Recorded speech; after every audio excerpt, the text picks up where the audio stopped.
Remember when Kyle Richards got called a mean girl at the reunion of the season where her and Kim hid Brandy's crutches and, by the way, acted like the meanest mean girls of life that whole game night party? Listen, Kyle never forgets. Kyle forgets nothing. She's still thinking about it like 10 years later. And her trying to shift that onto Garcelle and Sutton. She wants someone else to have that. She wants to be a girl's girl. She's not the mean girl. And that was just one of the 50 ridiculous, hypocritical things that she said in this reunion. And I have lots of thoughts. So enjoy.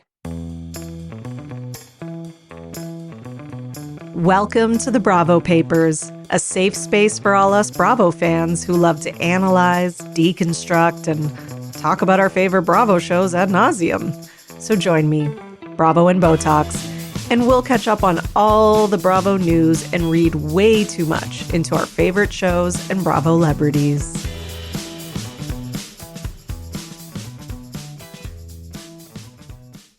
Real Housewives of Beverly Hills Reunion Part 1 made us all want to pull our hair out and maybe scream into a pillow.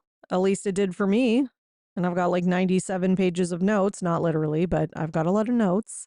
I have a lot to say, even to the point that I posted Twitter Roundup like midweek, and then I had to add another one today because, some of the best tweets come later because people watch these shows sort of like throughout the week, so they don't all come out right away. So yeah, go to my Instagram, Bravo and Botox. And before we get started, if you're looking for bonus content, check out my Patreon, patreon.com/Bravo and Botox. I did a recap this week of Real Housewives of Atlanta, the Southern Charm Reunion Part 2, and the new episode of Summer House. So check it out. Okay, everyone, let's get into it. Kyle can't even say hi to Garcelle and that she looks beautiful and return the compliment. Like, calm down. She didn't do anything that bad. Like, you're giving her the silent treatment. Like, fuck off. This is what Dorit was talking about, where you just like ice people. But also just be a human. How about that? Watching Garcelle, though, talk about hoping to get a cast photo, I was like, oh, she's going to be the one that's going to walk out. And there's been a lot of debate about this, and actually, no, I'm going to get into that later.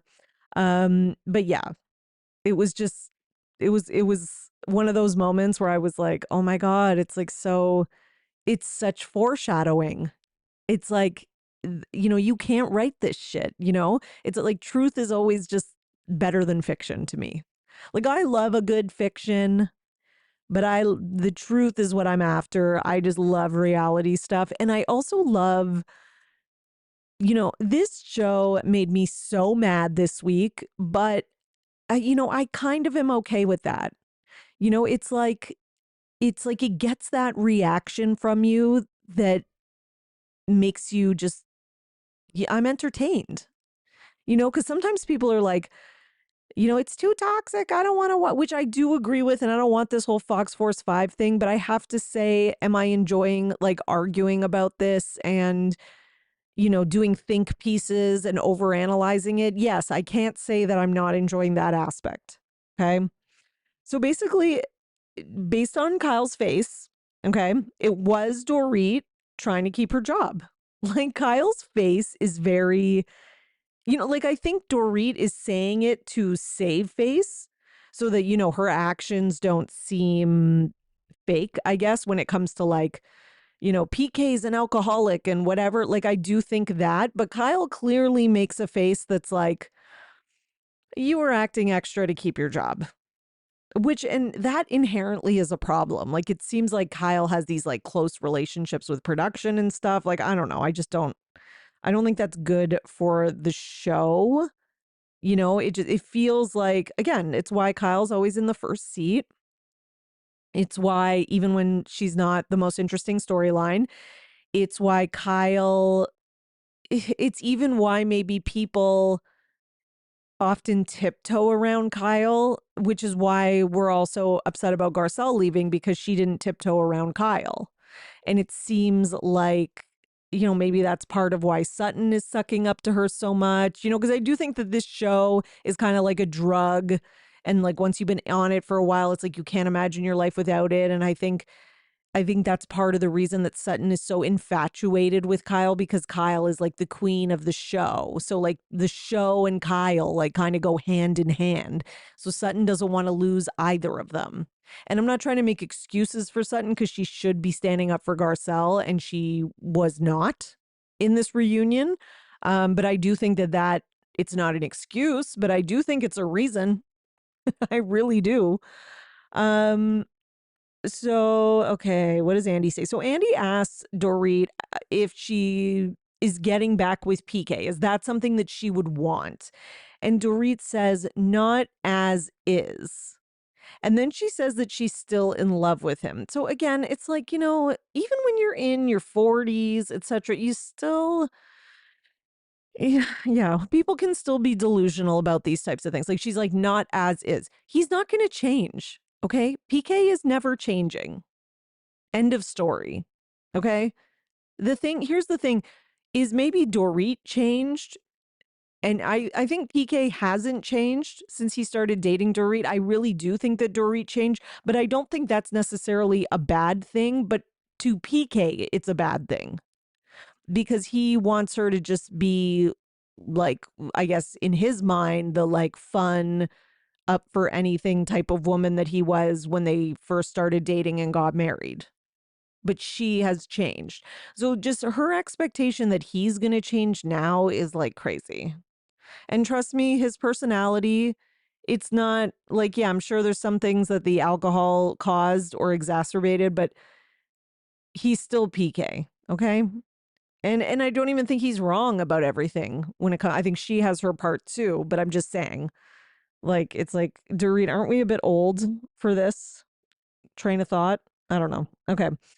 So Dorit says she's still in love with him, which, I respected her saying that because I think she is. I think Kyle's up until maybe very recently still in love with Mauricio and needed to admit that as well. And that would have been a much more real of her to do that. Um, so then we have PK's statement, which was that was something he's shared. I shared it on my Instagram, but I was like, oh my goodness, because he's pretty much saying like Dorit is not the same person she was. And hopefully she can find her way back to it. Because PK has been kind of implying strongly that the show changed her and ruined their relationship. Like he's made reference to that. And, I do think that that's probably true to a point. That doesn't mean that the breakdown of their marriage is fully Dorit's fault, because I think that he also obviously played a big role in it. And it sounds like he's pretty absentee as a father and husband and, has gambling debts and all this stuff. And I do think that Dorit protected him a lot, but I do, I think that Dorit has probably also changed from being on the show, just getting older as well. It's probably not all from the show. And I do think that maybe, there's a little bit of like something between them, like resentment, her because of his addiction issues, maybe him because of like her being so into like appearances and material things. Like I do think it goes both ways.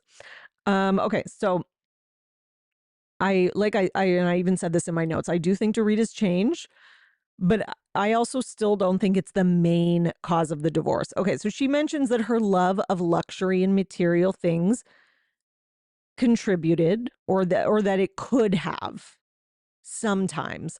So, the fact that she admits that does show that was probably a thing, and I think many of us have hypothesized that it was.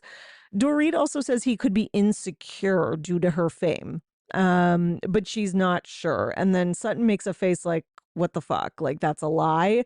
And I don't know if she's saying the being not sure was a lie, or if Sutton's face was more about like, I don't think he's jealous of your fame. I don't know. PK does seem to like the camera. From his first season, he was getting in the mix. And then he got so much criticism because of the whole Pantygate thing that he kind of fell back, but he still always appeared on the show. He's went on Bravo's Hot Mic podcast. He likes to tweet, or not tweet, but post things on Instagram. Like I do think he enjoys the attention. Even he's filming this season. Like, and that could be just so he can make sure he can express his perspective, which fine. But I do think that could be some truth to that, despite Sutton's face. So Andy asks if Dorit has changed, and Kyle says yes, of course. But again, she's only going to agree if that benefits her. She doesn't give a shit about PK. She cares about, Dorit came after me and we had a fight, and I need to make sure that everyone knows that the fight is 100% Dorit's fault, and it's because she's changed. Okay, that's Kyle's MO, right?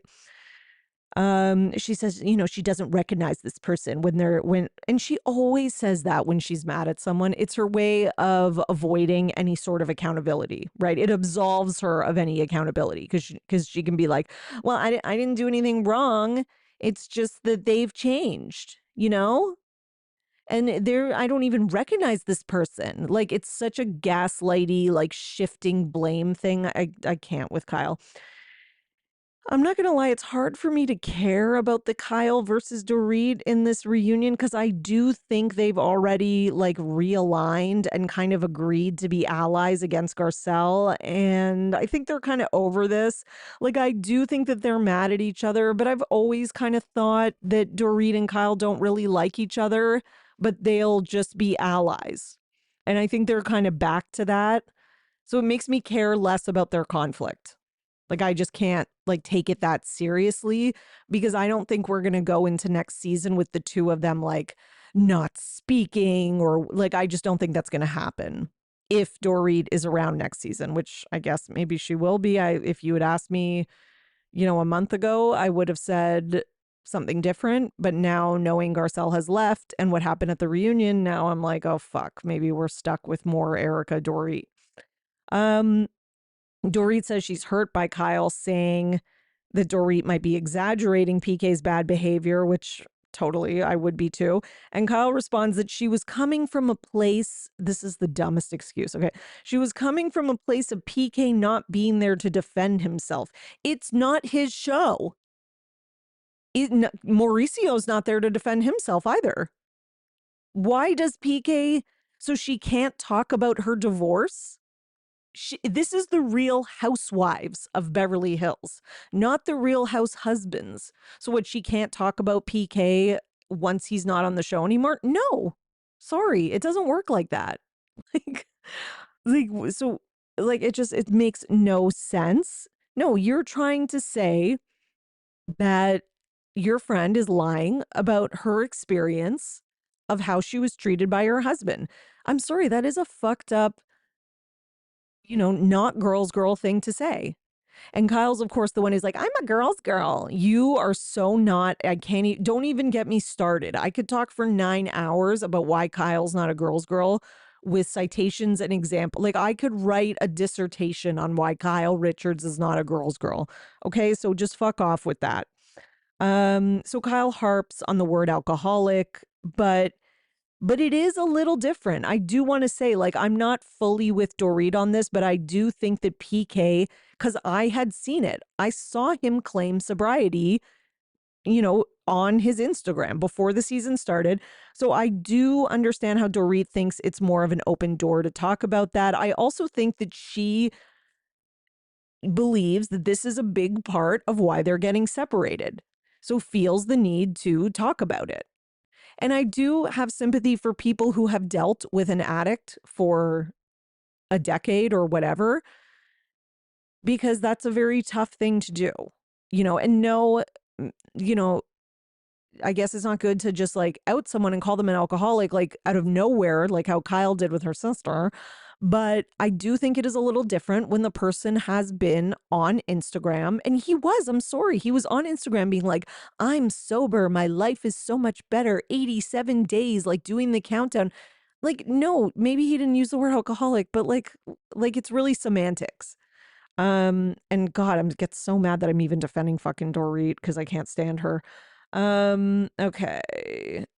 So PK claimed it, so I understand. Also, I need Kyle to stop pretending she learned anything about dealing with addiction when she basically used alcoholism implications to come after Sutton like 2 seasons ago or last season or whatever it was. Like, don't pretend that you have like turned over a new leaf and you've learned from your experience with Kim, because you're the one who spearheaded that whole alcohol thing with Sutton. You're the one who sent your new little minion 8.5 to go after Sutton and imply that her esophagus was due to alcoholism or an eating disorder or something. And even though you didn't say it yourself, you set that shit up. Okay, even 8.5 admitted later that she was manipulated by Kyle. Kyle did, she also did deflect from the original question with this alcoholic thing. So Kyle was defensive about the monster comment because Dorit exaggerated about her. Okay. So again, it's all about her. Why don't you let your friend have a moment to talk about her divorce and now you have to defend her ex-husband because that might help you because she was being mean to you. Like, do you see the gymnastics that we have to do here? Like, when you have to do that, Kyle, you're probably wrong. And also, it makes no sense. And her talking about her, like, you don't have to defend PK to defend yourself. That's so stupid. Just say and admit straight up, I don't believe Dorit. I like PK better and I believe PK. But she knows she can't say that because then she won't look like a girl's girl and she wants to try to trick everyone into thinking that she is, but she's not. Okay. Then okay, if anyone's exaggerating anything, by the way, it's Kyle about Dorit in this situation. Like, it's Kyle about, like, Dorit, how mad Dorit was at her. Like, yes, she was mad at her, but it's Kyle exaggerating, like, the reasons that she had, to be angry at Dorit. Like, oh my God, she made a joke about me at BravoCon. It was so mean. Like, that kind of shit. That you're the one who's exaggerating. Let's be real here. Okay, so the look that Dorit shoots Garcelle when Kyle asked, "Did you reach out to Dorit after the divorce announcement?" And Garcelle goes, "No, but I know why I don't," which is basically like, because I hate her, we're not friends, which is fair, by the way. Dorit shoots Garcelle a look that is venomous. And in that moment, not that I didn't already know, but in that moment, I was like, yeah, the Garcelle takedown is already beginning. And Dorit can go fuck herself. So Dorit then says, we were talking about how you sent PK a text before me. Okay, so now Kyle tries to kind of explain this, but she's taking things out of context and she's trying to change the discussion. So basically, Dorit is saying, yeah, but it's not about like who reached out to me and who didn't. It's that you reached out to PK before you reached out to me. But again, this is what Kyle does. She tries to, deflect by bringing something different up. But then Dorit says this and she does kind of gag Kyle. Like Kyle has no response. And then this is where Sutton kind of chimes in. And then Dorit says, you have to actually care about someone and like someone to worry about them. Actually, you don't. And this is what I've always said. For example, being a girl's girl doesn't mean that you have to always agree with women. That it doesn't mean that. If a woman is wrong, a woman is wrong. That's fine.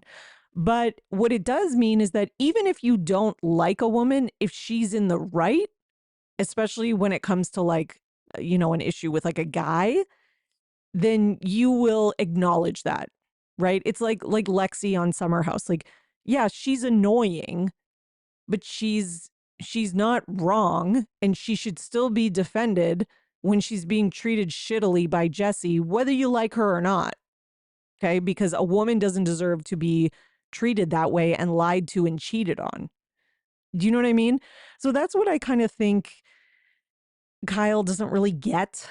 I don't know if any of these girls get it, especially the Fox Force. Well, I think, yeah, like Dorit and Kyle.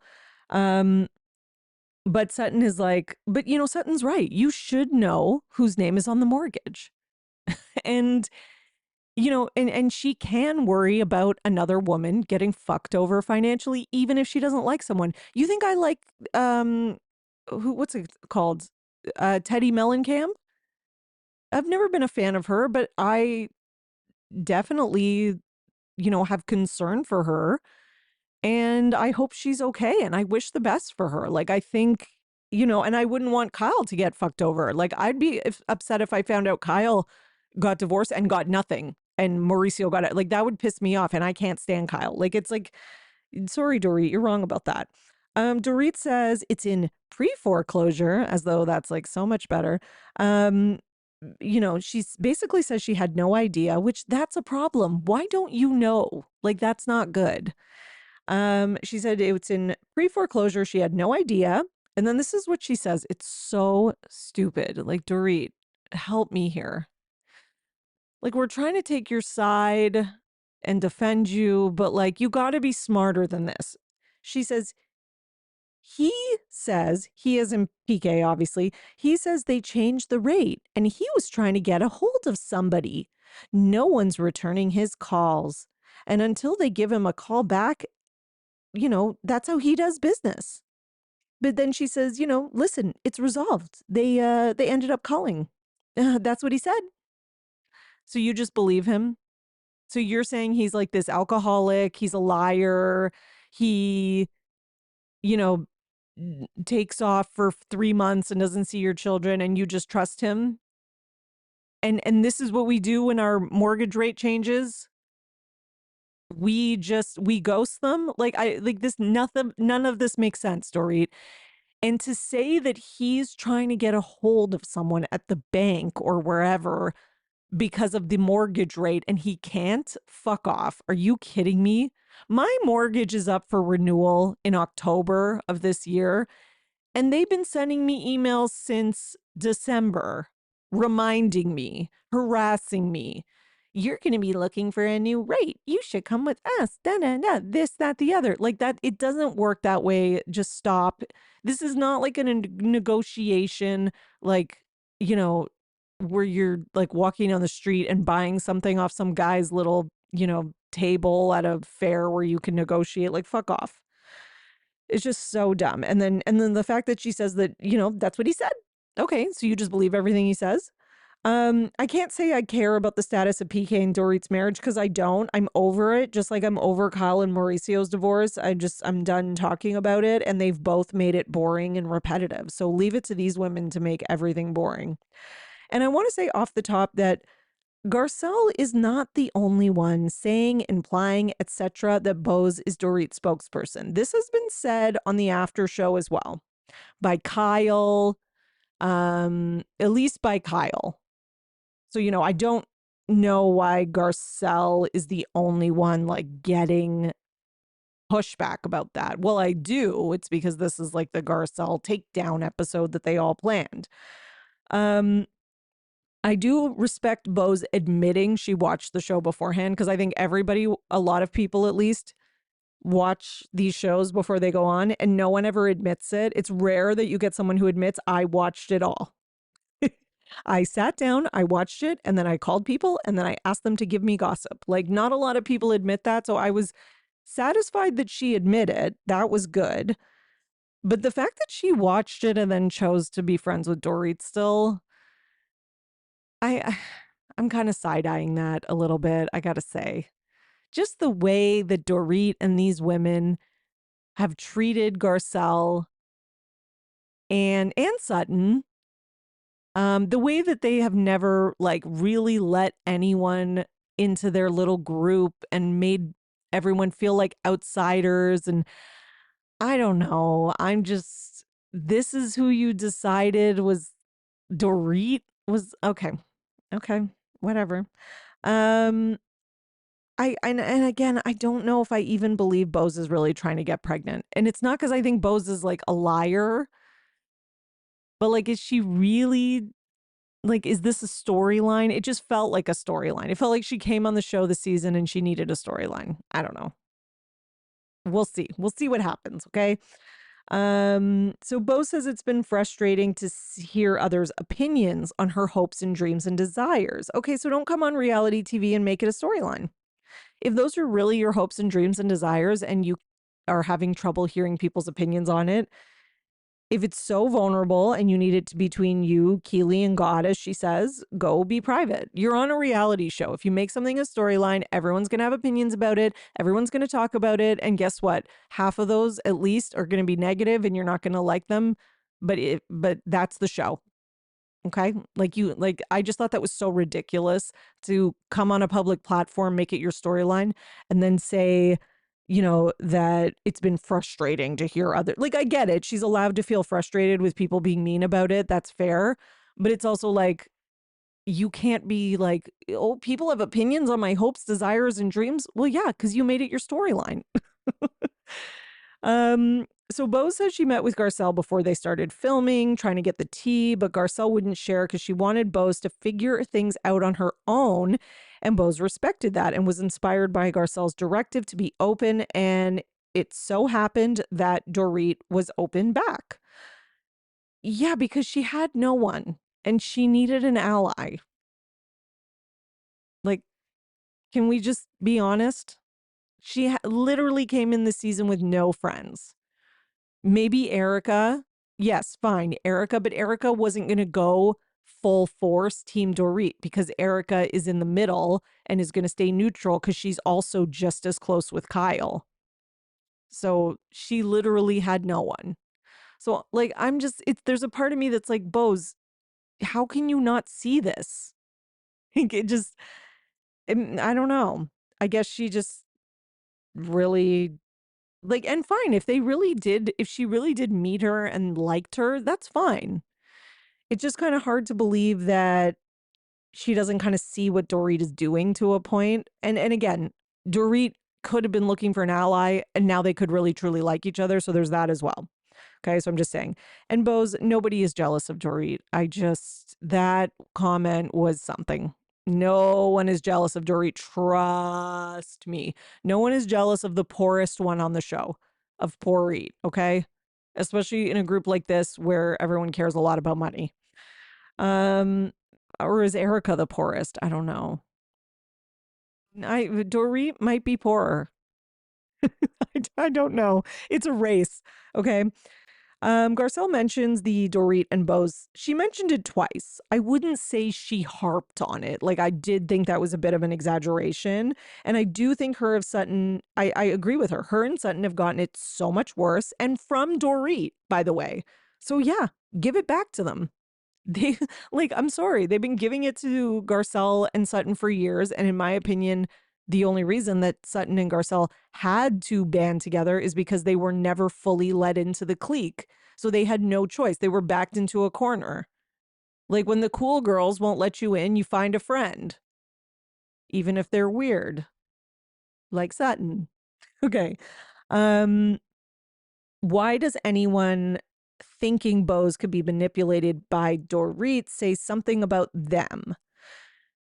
So Bose was like, I think that says something about you. So I was a little confused by that because I was like, wouldn't it mostly say something about how they feel about Dorit? And no, I don't think that it means that they necessarily think Bose is weak or dumb or a follower. I think they think it means that Bose truly cares about Dorit, and Dorit, again, it says something about Dorit. Maybe she's taking advantage of their friendship, or more simply, if you hang out with someone more, you hear their side of the story more. That's just being a human. The same could be said for everyone in the group. Garcelle hears more of Sutton's side. Sutton hears more of Garcelle's side. Erika hears more of Dorit's side.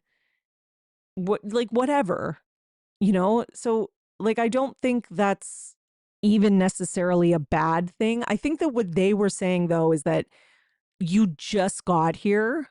So take some time to, maybe get to know everyone.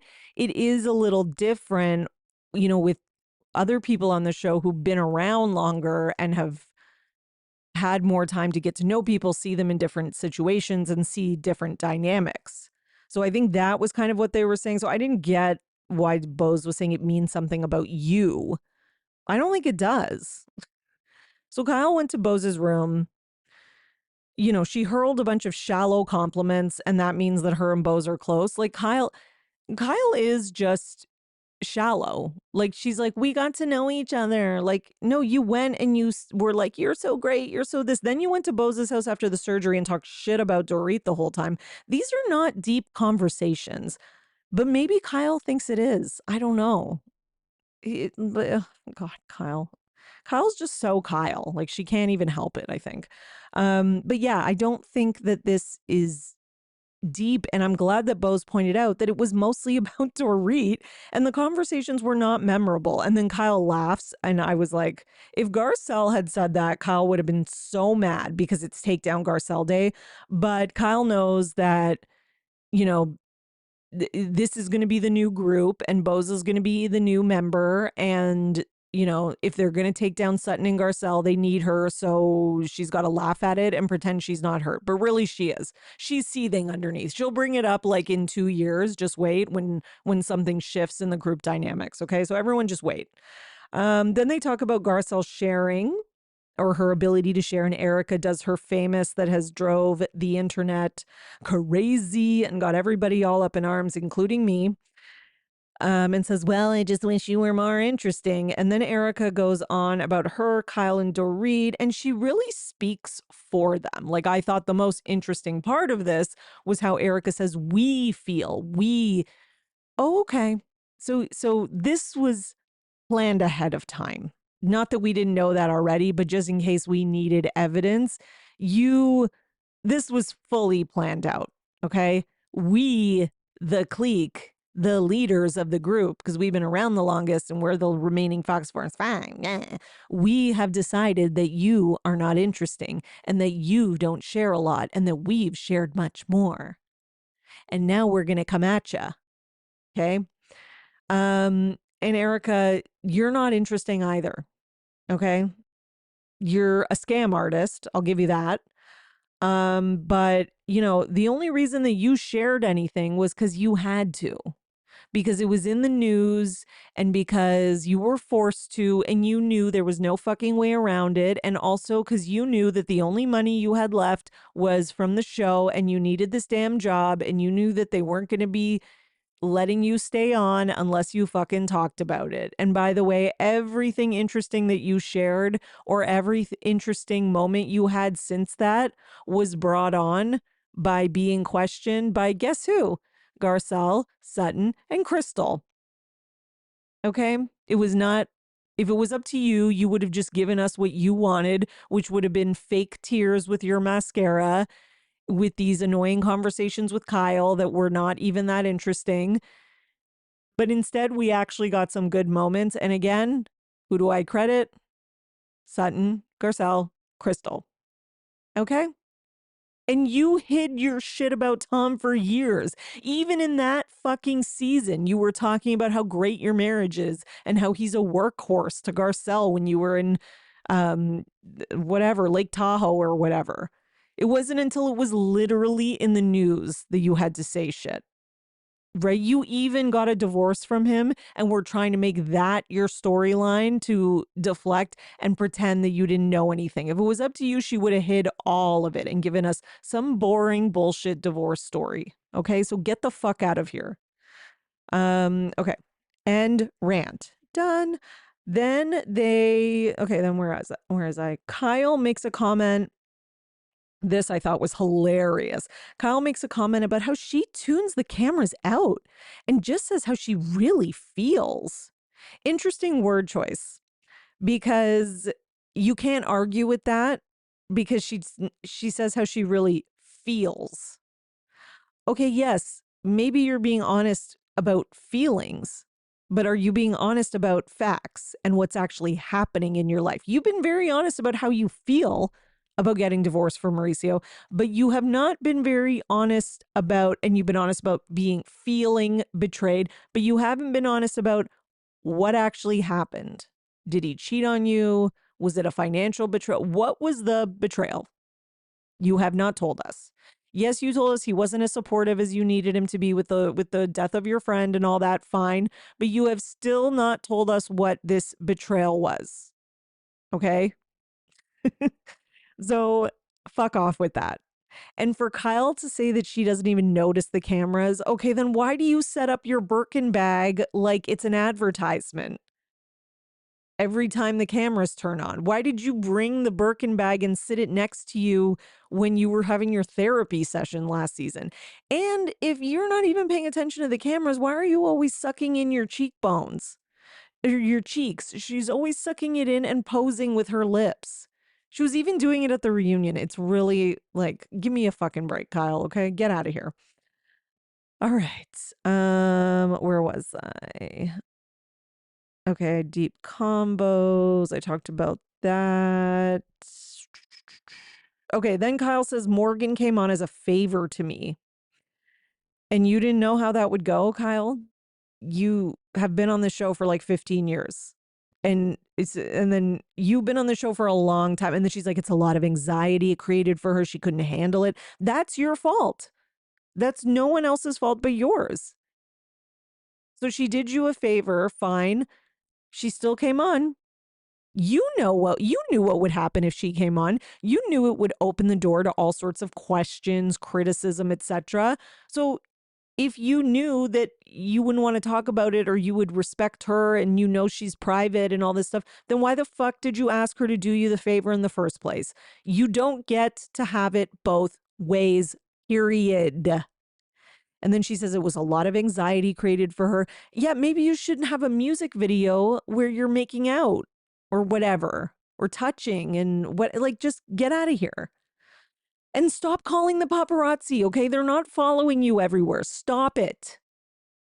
You can't complain about this and then also can't complain about people outing you and then be making music videos where you are being in a relationship and being sexual with Morgan and then also calling the paps on yourselves. Like, you can't have it both ways. Okay, I'm done. Sorry. Kyle says, I called you an asshole because of what you said. It's always the other person's fault, right? The reason I was a dick to Dorit is because of things she said at BravoCon. Let me make some up. Some imaginary reasons. The reason I was mean and called Garcelle an asshole is because of her. Everything is someone else. Like, she can't take any accountability. Like, yes, I shouldn't have called you an asshole. Sorry. Kyle says she's spoken to Garcelle off camera and explained why. And Garcelle says, well, I've never shared anything we've talked about off camera. Okay. And Garcelle is right. This is why people in the audience will talk, because it looks weird that she's in the press with Morgan and we're not discussing it. Exactly. Like, I think Garcelle is aware of the fact, and this is why I enjoy Garcelle as well, because she cares about the show being good as well. And she knows that the audience is going to be annoyed if Kyle is constantly calling the paparazzi and showing herself at all Morgan's things, and then no one can talk about it and no one asks any questions about it. The audience is going to be mad. Why aren't we talking about this? Why do none of these fucking women ask Kyle any questions? Right? And I do think that Garcelle is like, we need this show to be good. So we've got to ask the hard questions. We've got to have the conflicts. That's what Real Housewives is. She understands what makes a good show. And she cares more about the show than about herself. And the rest of these women, they only care about themselves. And they seem to think that their fake inauthenticness makes a good show, but it doesn't. Okay. And then Garcelle then asks, okay, and also, why did you come to me off camera to explain this stuff to me? Exactly. Are we making a reality show or are we making a pretend show? Is this scripted or unscripted? Like Kyle these women, the Fox Force 5, they just try to self-produce way too much. So Garcelle asked Sutton to share what she said after the off-camera conversation, and Sutton won't. So I guess they had an off-camera conversation, like Kyle, Sutton said something, and Garcelle says, okay, Sutton said it was a chess move, which, by the way, she's correct. And now Kyle is pissed. And you can tell Sutton's like, fuck. I don't know if Sutton knows Garcelle is leaving or if she's just so desperate for Kyle's friendship and to maintain a spot on this show and she's drank the Kool-Aid. I don't know what the hell's going on, but Sutton, it's like she's had a lobotomy. Like she has lost, yeah, she's just lost it. And she's really not standing up for Garcelle. She's not being honest. And what we don't need is a subdued version of Sutton. I don't need a Sutton that's been neutered or spayed. Okay. I need a Sutton who's like full Sutton in order to enjoy her. I have always defended her because I enjoy her on the show. She's entertaining. She's transparent. She can't help but being herself. She has crash outs and breakdowns, and I'm sorry, but they're funny. She's had a lot of iconic moments for someone who hasn't been on TV that long. She's Beverly Hills' version of Shannon Bedore. No, she doesn't have like the personal life stuff. She had it before she was on the show, but even the stuff with her mom was interesting. But at the end of the day, she's good with the group dynamics. But now this version of her at the reunion, like boring, yawning, like this version I could do without, okay? If she's going to be like this, then get out of here. So, I also agree with so yeah, you can tell Sutton's nervous. Kyle's mad at her. I agree with Garcelle about the Chuck E. Cheese thing. It was a joke. It was so clearly a joke. Kyle even laughed. I don't know. Fine. I guess she can. Why is it embarrassing to be a lesbian, by the way? It's not embarrassing to be lesbian or to be gay. Like, I guess Kyle, and fine, I understand it's a different journey for everyone. I get all that, but Kyle really needs to, and I think that's what Garcelle was saying is like, you can be yourself and like, we're all going to support you. But I don't know. I guess Kyle's not ready to hear that. But then don't make the fucking music video. Okay. I can't. Okay. So I see what Kyle's saying in the sense that she sees it as Garcelle wanting, Sutton to help her kind of gang up on Kyle. But I also see how Garcelle is not saying that. She's saying she just sees it as Sutton supporting her because they both have the same opinion. But again, Kyle makes everything about it herself. So she can't see how like Garcelle's not thinking about you. She's just thinking about, I want my friend to stick up for me. But Kyle's like, yeah, but it's about me. Right. And everything's about me. Because that's just very Kyle. And like I already said, I literally wrote this. I already said this. It just came out naturally. But Sutton's a pathetic version of herself at this reunion. I wrote that she reminds me of an abused puppy who's been beaten into submission by Kyle and the Fox Force 5, the real Mean Girls. That really, I'm sorry if that sounds really harsh, but that's how it feels. So Kyle gets all mad and then she imitates Garcelle and she's like, you expected more loyalty. I expected more loyalty from you, Kyle, or Sutton expected more loyalty from you, Kyle. First of all, it was not like that, Kyle. It was a calm conversation where Garcelle was like, she expected more loyalty from you because she expected you to defend her because she cares about you and it bothered her. Kyle's head is like, it may as well be spinning. She's getting so mad about this. And this is probably why Garcelle did not pop off the way that she did backstage. And I have to admit, I was a little like, Garcelle, can you say all this to their faces because they deserve it? And it's because me and the audience, we're all so angry at Erika, Dorit, Kyle, that we want Garcelle to be like, fuck you, Erika. I'm sorry I'm boring because my husband isn't a fucking scam artist who got money from orphans and widows.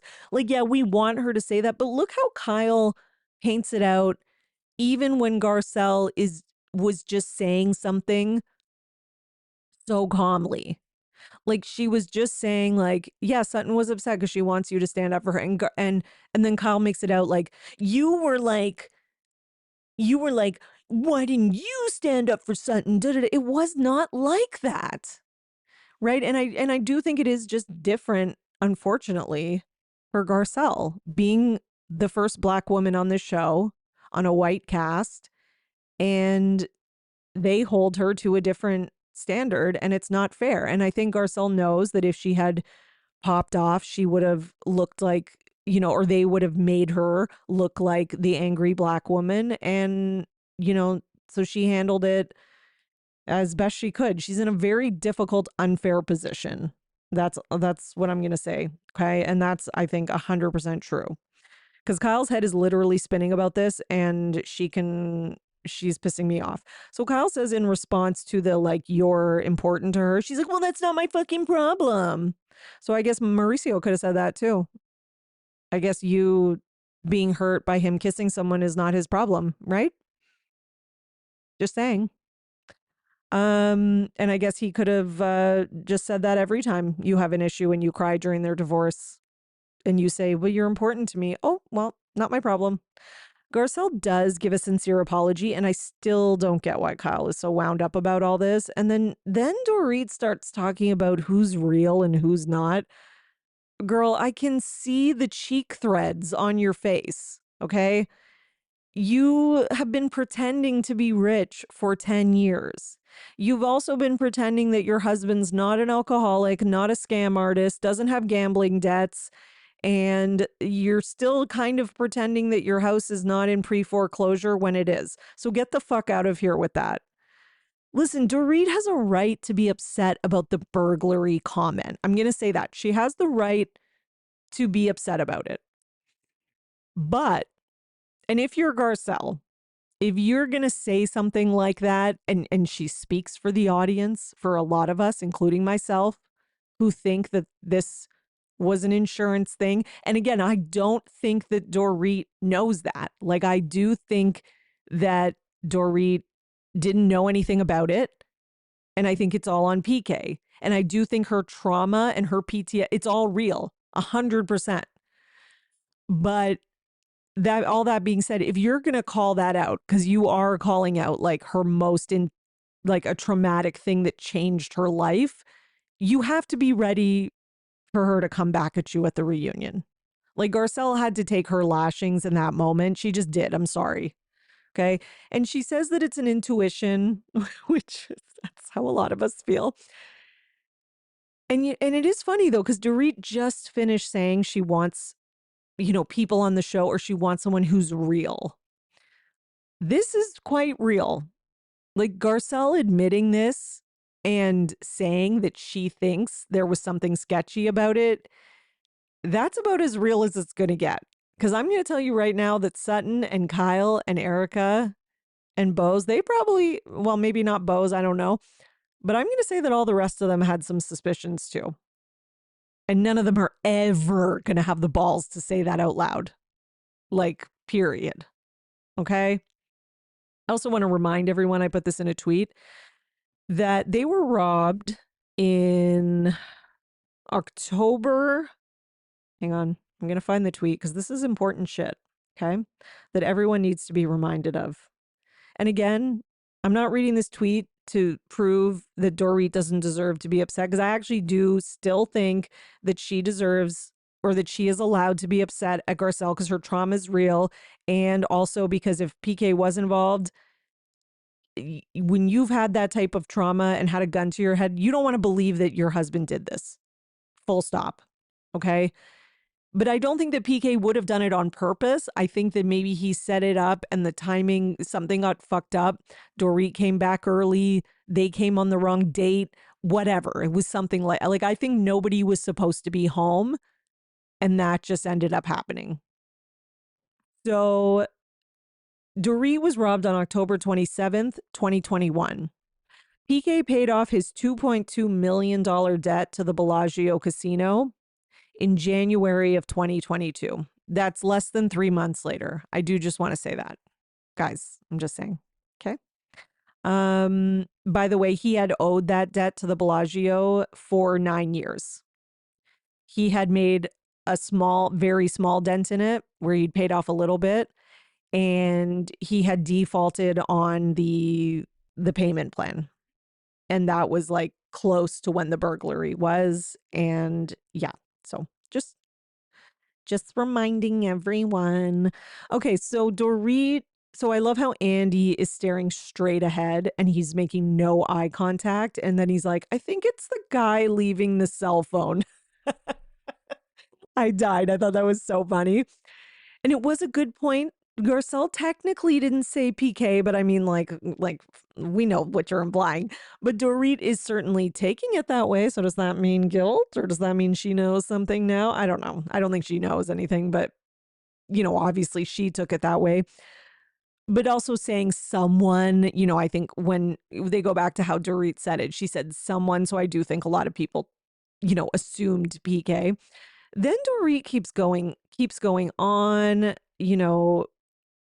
that Garcelle intimated it was PK, and Garcelle's like, I'm done talking about this. And then Erika looks at Andy and says, Andy. And I thought this was weird, but I caught it. It was weird, like Erika was expecting Andy to chime in, like almost like she was expecting Andy to like push Garcelle or to like say something like, no, we're not done talking about this, or to keep the topic going. Because this was like their biggest, moment of takedown in terms of taking down Garcelle. Because this is the easiest thing to go after her for, because it was like, I love Garcelle, I'm team Garcelle, but it was weird for Garcelle to bring this up again this season when you're not going to get anywhere with this. No one's ever going to admit that, or you know what I mean? It's just going to make you look like an asshole who's like not taking Dorit's trauma seriously, right? So, Erika kind of gave Andy a look, and I was like, oh, okay, I don't think Andy's with you on this. Like, I don't think he's going to, I think he has learned that he cannot join in a pile-on of Garcelle.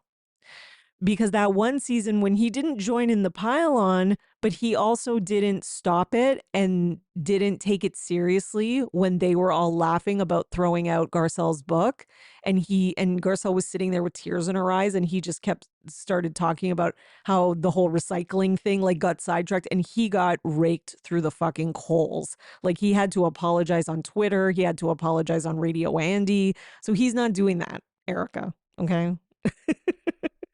But I just thought that was very weird. That caught my attention. And no, Dorit, your husband doesn't have to be a sociopath to set something up like that. He just needs to be desperate. I'm sorry. Like, and addicts often find themselves desperate and doing things that they never thought they would do. And I do think that PK I've always thought he might have a gambling problem, because this is not the only story about PK having an excessive amount of gambling debt.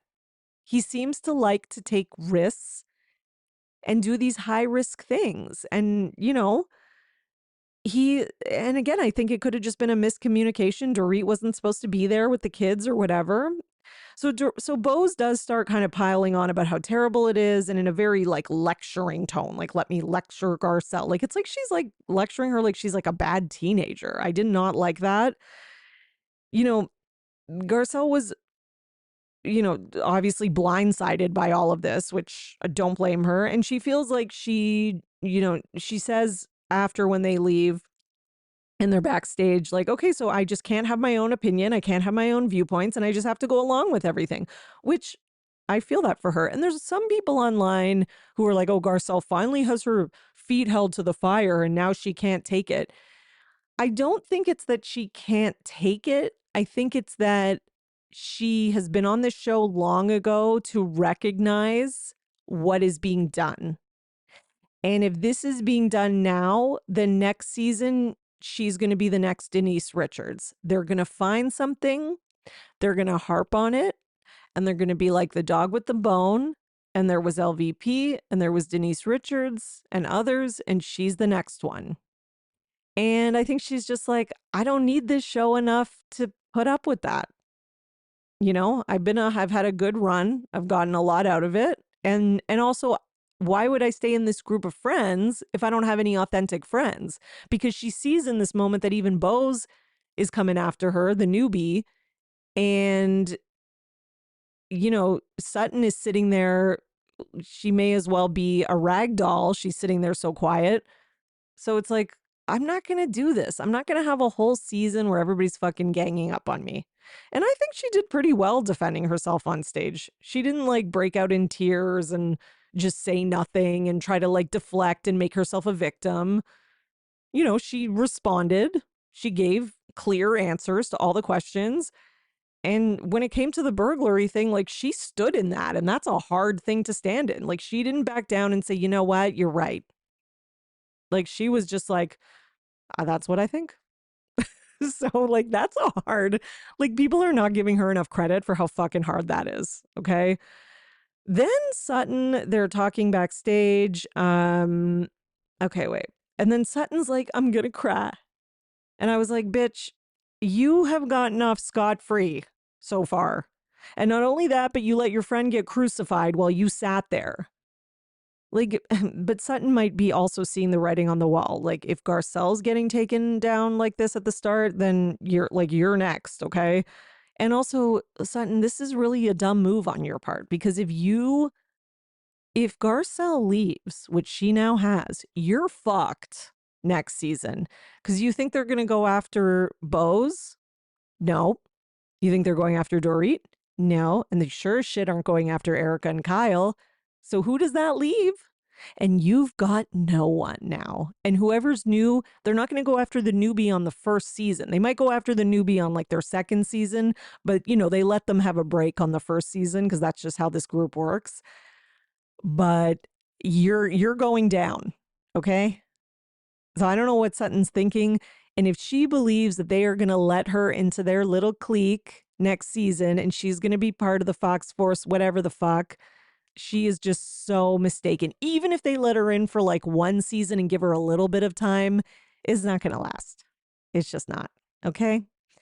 Okay. So then Sutton goes to see Garcelle. She's immediately talking about how it's going to be so bad for her soon. Like, Sutton, you're really not doing yourself any favors.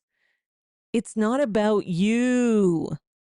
God, she's driving me crazy. I feel like she was trying to act like she got it as much as Garcelle got it so she could maintain that they are like allies in this reunion and still move forward, ass kissing the group. Like, she's trying to have it both ways. She's trying to have like, Garcelle, I'm your ally, but like also you can't be mad at me for not standing up for you because I got it too. But like, Sutton, Garcelle was there. We all watched it. You didn't get shit. I'm sure you will later, but you didn't get shit. Okay. Okay, we have to wrap up. By the way, I also wanted to note a couple of things, which is that the person who actually wrote the song on the Allura soundtrack was not Erika, and they are speaking out about it. I'll talk about it on the weekly news. And Erika sucks, and she also didn't give a shout out to the designer of her dress, who's not just like some random designer. It's a person who's done a lot of beautiful designs, including other ones for housewives. And just to remind you all how terrible Erika is. Okay, so you are now in the know for all my thoughts on Beverly Hills. Hope you enjoyed this bonus episode. See you next week. Bye. Thanks for listening, everyone. Your support really means everything to me, and this show wouldn't be possible without you, the listeners. So please, if you enjoyed the podcast, leave a 5-star rating and subscribe so you don't miss an episode. For more, you can join my Patreon, patreon.com/Bravo and Botox. And for $5 a month, you'll get 4 extra podcast episodes a month. You'll also get early releases of Bravo Paper episodes and more. Please also subscribe to my YouTube channel at The Bravo Papers and follow me on Twitter, Instagram, at Bravo and Botox and at The Bravo Papers. If you'd like to buy me a coffee, you can at buymeacoffee.com/Bravo and Botox. Send your love through some much needed caffeine. And any guest that was on today's episode will be in the show notes, all their social media and contact information. So thank you so much, everyone. Keep overanalyzing Bravo.